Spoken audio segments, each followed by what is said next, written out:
This is question number 34 from the August 2016 Geometry Regents exam. In this question, basically what we're trying to do is find out this angle theta here. And the trick to doing that is noticing that we're dealing with two right angle triangles here. And to help you visualize that, I've drawn both of them on the right here. And we can easily find out the horizontal distance of that larger triangle by doing 60 plus 12 to get 72. So to find that angle theta, the strategy we're going to do is we're going to first find out the angle of the larger triangle and subtract that smaller angle. And then what we'll be left with is theta. So how do we find these angles? We use trig ratios.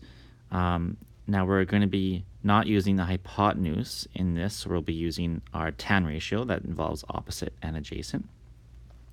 For example, in the larger triangle, let's call this angle x. So tan of our angle x will be opposite, so 72, over our adjacent of 75. So that means to find out our angle x, we're going to take the tan inverse of 72 over 75. And as a rounded answer, that gets us about 43.83 degrees. Now we'll do the same thing for the smaller triangle. Let's call that smaller angle y. So this time around, we'll be looking, so tan of y will be 12 over 75. So to find out our angle y, we will take the tan inverse of 12 over 75,